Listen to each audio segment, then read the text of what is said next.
This experience happened to me in 2020. The world was shutting down because of COVID and everyone was cooped up in their homes. Being an avid backpacker and camper, I used COVID as an excuse to travel to different national parks and camp out in different places. One of those places was a creek in Rocky Mountain National Park, Colorado. Without giving away my identity or revealing too much personal information, let's just say something happened with my job back in 2019 that caused my reputation to kind of suffer a bit, and a good number of people despised me.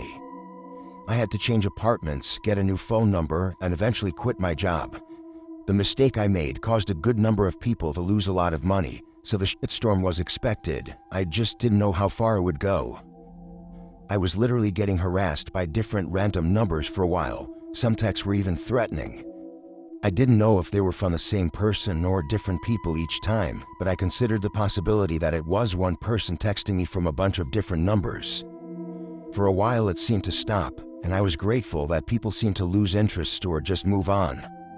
I wasn't working around this time. I was taking time to myself, hence another reason I was traveling around to different national parks. I drove the 3 hours to Rocky Mountain National Park, parked my truck, and started my hike up the trail to the creek. There was nobody else there. I'm sure that was because this was right when the lockdown started and people were taking it very seriously and not leaving their houses. That, and it was also still the winter time. There was a thin sheet of snow on the ground, hard enough that it made that loud crunching sound with every footstep. After a little while I made it to the creek, and it wasn't frozen, it was still flowing. It was incredibly peaceful, and this was a detox I needed from the stresses of my life at the time.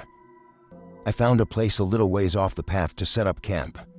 After the tent was set up, I chopped up some wood, started a fire, I cooked some sausages on the stove. Then I started reading my book by the fire.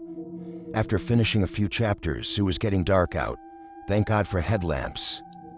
I rolled a J and started smoking it. After a few hits, I felt my phone start going off.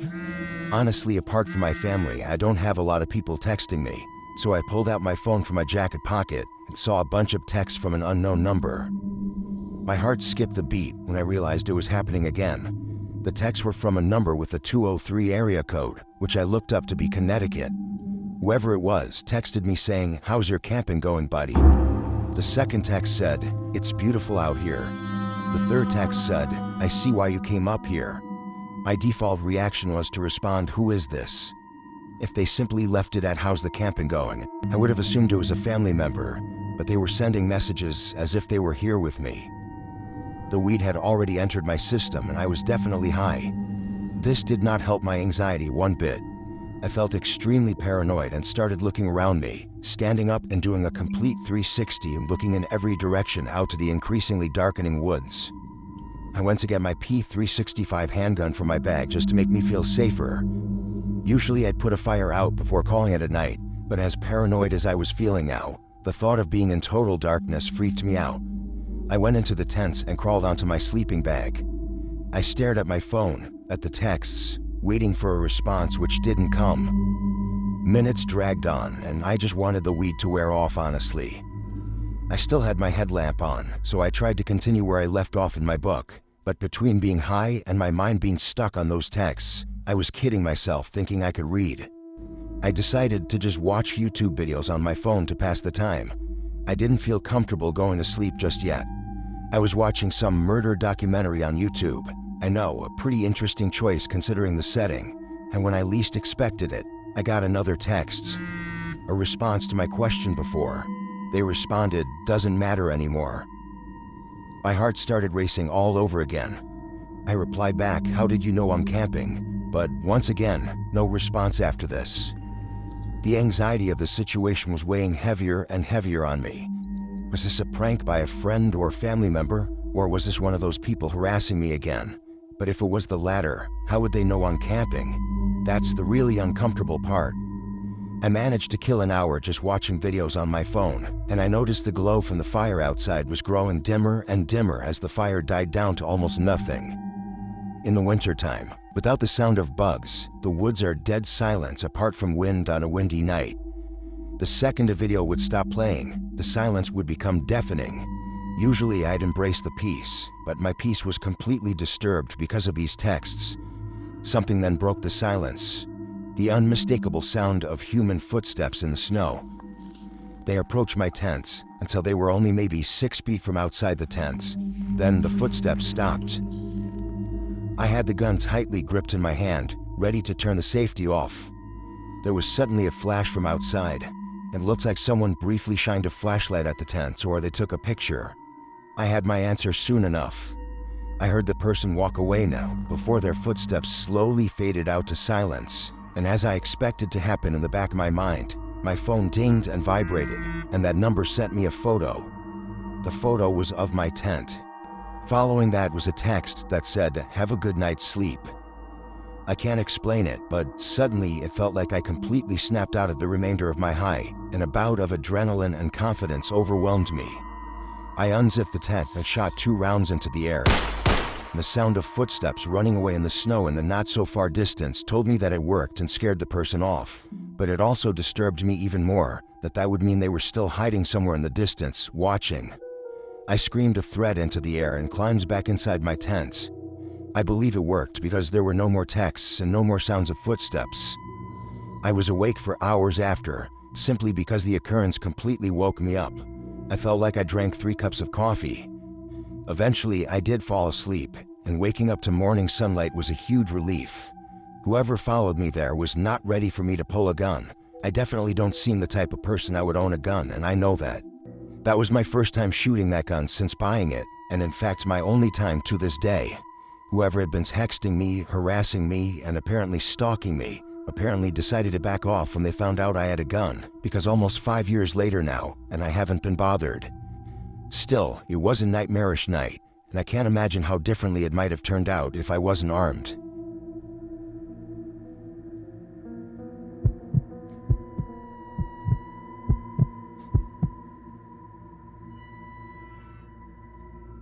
During my childhood, every year my family would have a tradition where we'd all go up to northern Michigan for a weekend in October. Our Uncle Jim used to own a 4-acre property up there.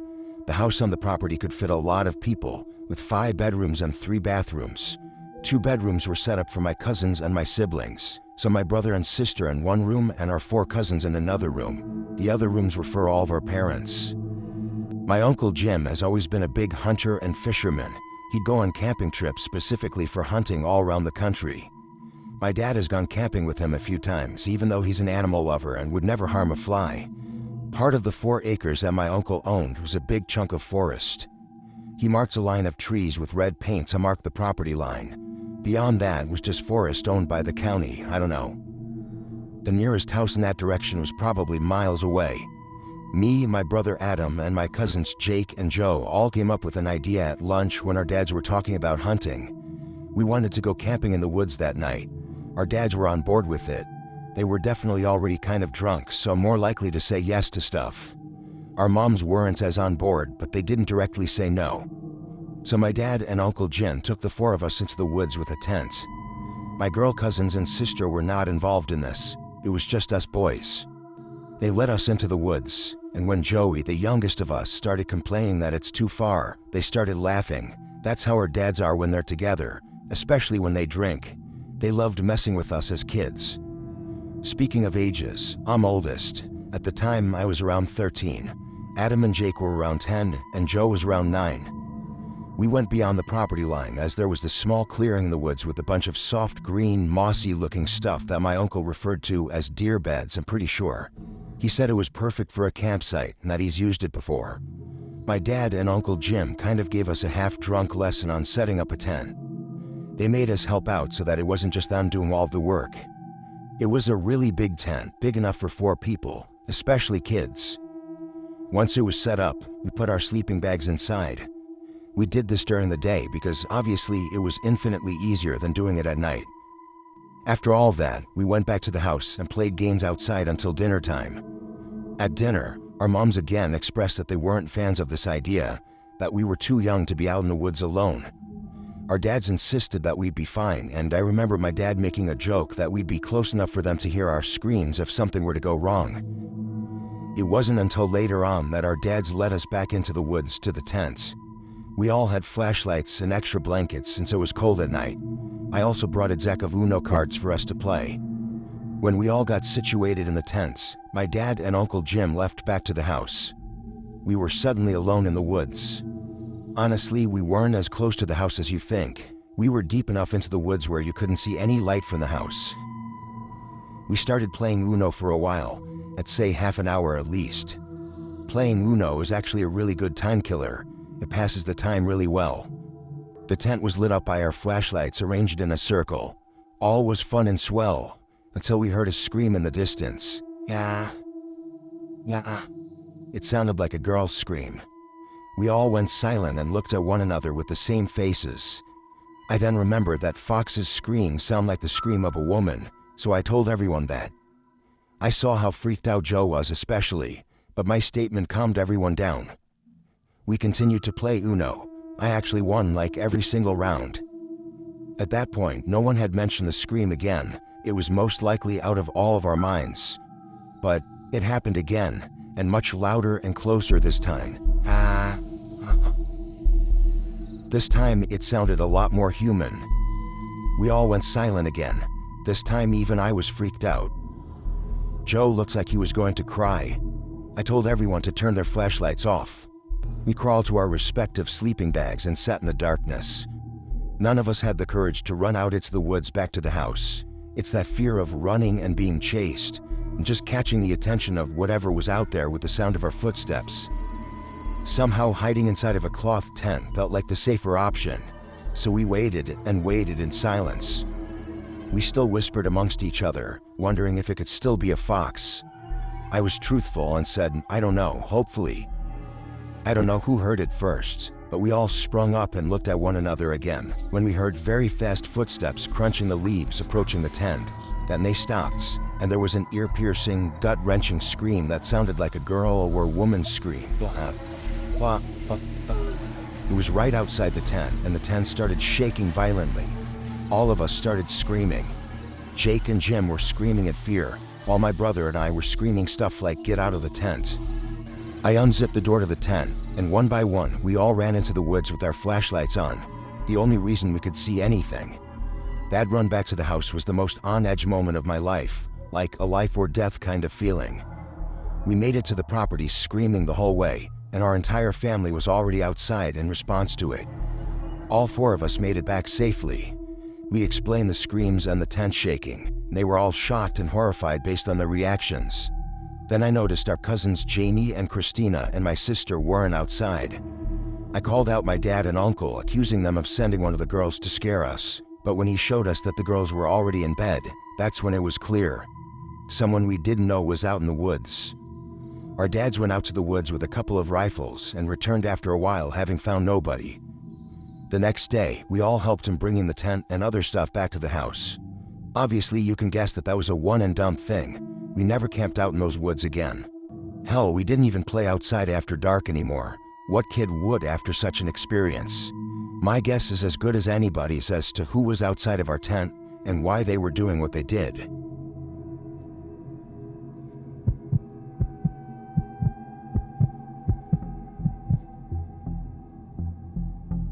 What I'm about to tell you still leaves me to question what is real and what's not.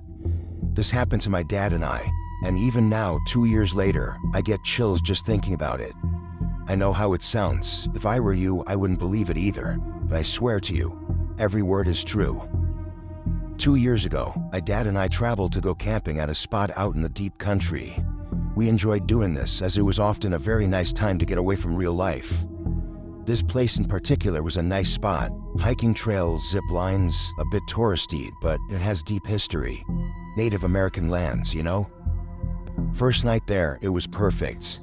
Families at other campsites, campfires everywhere, kids laughing, the kind of peaceful night you go camping for. We cooked hot dogs, roasted marshmallows, cracked open a few beers, and made small talk with the people around us. A typical, peaceful first night. But the second night is when things started to change. The staff told us we were the only ones in the park. Nobody else booked a site at first. We were psyched. A whole campground to ourselves. It sounded peaceful. We spent the day hiking, fishing, taking it slow. At one point, we listened to a scary podcast while sitting by the river, because, you know, why not lean into the spooky atmosphere? We thought we were being funny. By the time the sun started setting, we were feeling good, a little buzzed from the beers, tired in that satisfying way after a long day outdoors. We decided to head to the park's information center to charge our phones and grab some snacks before it got too dark. The walk back to our campsite, that's when the unease set in. The woods felt different. The air was heavier. The sky had this weird tints, like twilight didn't want to leave. My dad turned to me and said, "Doesn't this feel off, like we're in some kind of dream?" And he was right, it did. The forest felt endless, stretching out in every direction. My chest got tight. I couldn't shake the feeling that we weren't alone. We didn't say much after that, just kept walking, both of us glancing over our shoulders like we expected to see something lurking in the trees. Back at camp, we stayed close to the fire. We didn't really talk about the weird feeling. We didn't need to. It was like we both silently agreed to keep things normal, pretending nothing was wrong.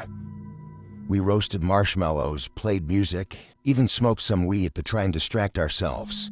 Not the typical father-son moment you would expect, but by the time the sun dipped below the trees, we could no longer see what was in front of us, except for the fire.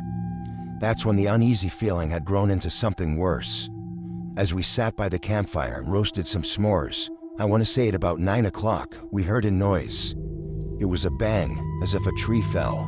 It came out of nowhere, loud and close. It echoed through the woods from the direction of the river, maybe 100 yards away. We grabbed our flashlights and pointed them toward the sound, but there was nothing.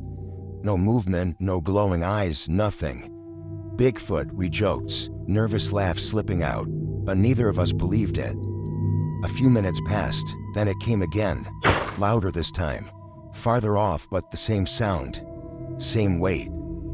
We shined our lights again, but the forest swallowed our flashlights, allowing us to see only the trees surrounding our tent. And then the third bang, closer. That's when the fear hit. Whatever it was moving toward us, like it was circling the campsite. Then, not even before we were able to collect our thoughts, the fourth bang happens. About 20 yards away, maybe less. That's when the real fear and adrenaline set in. Whatever high I had going from the weed was now long gone. My dad turned to me with his eyes wide. I saw the fear in his face. We agreed to get in the tent. We quickly scrambled and threw the last of the firewood onto the fire, hoping the flames would scare off whatever was out there. Then we scrambled into the tent, leaving everything else behind. I ran inside of the tent and quickly dropped to the ground, lying flat, my dad moving a little slower, following right behind me. As he was about to get into the tent is when the loudest bang happened, so close it felt like the ground shook. My dad froze, staring out into the dark. I said his name, grabbing his attention as he stared in shock, then quickly jumping into the tent. He muttered, "It's standing there." "What's standing there?" I asked. "I don't know," he said, his voice trembling. It was like a wall of darkness. He sat by the zipper as I buried myself under my sleeping bag, trying to move as quietly as I could. He sat there clutching the only weapon we had, a small knife. Useless really, but it was all we had. Then came this vibration noise that is still hard to explain to this day. It started low, like a hum, but it wasn't just sound. It filled the air. It was a feeling inside of us, making our chest tight. I've never felt anything like it. My dad whispered, "You hear that?" I couldn't answer. I just nodded, too scared to make a sound, with the feeling as if we were being hunted. This went on for about 5 minutes as we sat in silence. And then, this other sound. It wasn't an animal, and it wasn't human. It was this guttural, alien mic noise, as I like to put it. It honestly sounded like the Demogorgon from Stranger Things. Nothing I have ever heard before. We stayed frozen in that tent, too scared to breathe and too scared to move. I had this small mesh window right by where I was laying, but I refused to look outside of it with the fear of being seen, just sitting there trying to control my breathing as my dad still sat there with the knife. And that's when the weirdest thing happened. In the middle of all the chaos, we just blacked out. Neither of us remembered trying to fall asleep. My dad was still clutching the knife when we woke up, lying in the middle of the tent. I woke up on my back in a panic, as if something was standing over me. My first thought was to grab my phone to check the time, but it was dead. I asked my dad to check his. Dead too. Both had been fully charged the night before, making sure we had them working in case of an emergency. We stepped outside to pee. As we stood 5 feet from the tent and peed back to back, still scared out of our minds, we saw that it was still pitch black outside. The air was cold and still. The food we'd left on the table completely untouched. The fire we'd stoked before diving into the tent burned down to ash like it was never touched. The whole place felt wrong, like we shouldn't have been there. We waited the night out in the tent without saying much to each other, just trying to get some real sleep. We packed up in silence, not saying a word until we were in the car. When we finally talked about it, we realized we'd both felt the same thing that night. Watched and hunted, like something was waiting for us to slip up. We told my mom when we got back. She thought we were crazy, said maybe we got drugged or inhaled some weird gas, but it wasn't that. Whatever happened that night, it was real. We both experienced the same thing. To this day, we don't know what it was. We didn't see it. Not fully, but my dad came closest. Whatever he saw, it wasn't human, and it wasn't natural. We never heard any similar story like ours.